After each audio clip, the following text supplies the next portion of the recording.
2000లో డర్బన్లో జరిగిన జాతుల సమస్యలలో ఈ పాటను ఒకటి. తర్వాత అక్కడే ఆ యొక్క దేశ మూలవాసులైనటువంటి బ్లాక్స్ వాళ్ళు ఎంతో గొప్ప వాళ్ళు చూసిన నేను.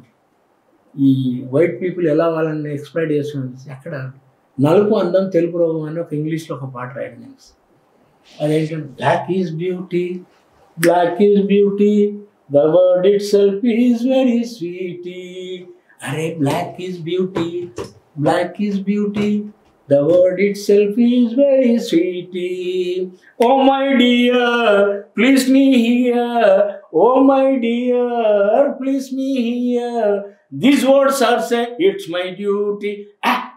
Black is beauty, black is beauty, the word itself is very sweety.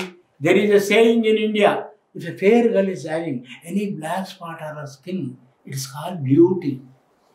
Suppose if a black fellow is having any white patch on the skin, it is called disease. So, black is beauty, black is beauty, the word itself is very sweety. There are many colors in the world. The basic colors are red, green, yellow and blue. But it originated color. Only black, black, black. So, black is beauty. Oh my dear African friends, you don't deny it. Our solidarity with you. You are the creator of human being. Your continent has given human being. So you should feel very great. అంటే చెప్పించలాగా పాట మొత్తం సముద్రంలాగా ఆడేసారు ఈ పాట. అక్కడనే Nelson Mandela గురించి అనేకమైనటువంటి పాటలు పాడడం జరిగింది. అయితే అక్కడ ఆ పాట పాడిన తర్వాత ఈ పాట ప్రభావంతో వరంగల్ అన్నకొండలో పెద్దమ్మగడ్డలో ఒక అమ్మాయి నల్ల ఉంటుంది. అమ్మాయి ఇంటికాడికి వెళ్ళి తలకాయ కిందకి వచ్చి కాలేజీలో తలకాయ అవుతుందట.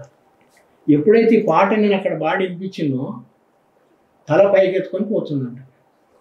ఏందేమో ఎప్పలేదు తల పైకి ఎత్తుకొని పోతుందంటే నలుపు అందం అని ఇంత రూపాలతో బ్లాక్ ఈజ్ బ్యూటీ అంటే ఒక పాట ఇన్స్పిరేషన్ ఎలా కలిగేస్తుంది.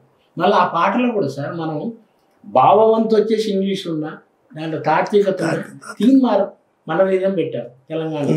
Black is beauty, black is beauty అట్లా అంటే ఆ పాట అంత ఫేమస్ అయింది. అట్లా హిందీ, ఇంగ్లీష్ అనేకమైనటువంటి భాషలో మనకు భావం మనిషిని ఎట్లా కదిలిస్తుంది అని అలాగే రాయడం జరిగింది.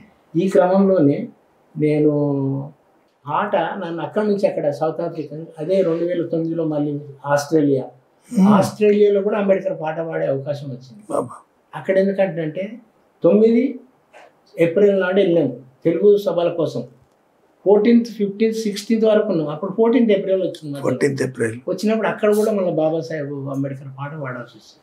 ఎట్లా ఏంటంటే మనకి ఈ యొక్క చైతన్యం చేస్తుంది ఈ పాట అనుకున్నప్పుడు దాన్ని మనం పాట ఉదాహరణకి మహానుభావుడు, ప్రపంచ శాంతి దూత, నిజమైనటువంటి బోధిసత్వ మహాబాబ ఆయన యొక్క పాటలు మొదలుకొని బుద్ధుడు, పూలే, పెరియార్, నారాయణగుడు, బసవేశ్వరుడు, ఎంతమంది బహుజన మాతా పితామహులు అందరి మీద పాటలు వేస్తారు, ఇంక్లూడింగ్ క్యాస్ట్ల మీద.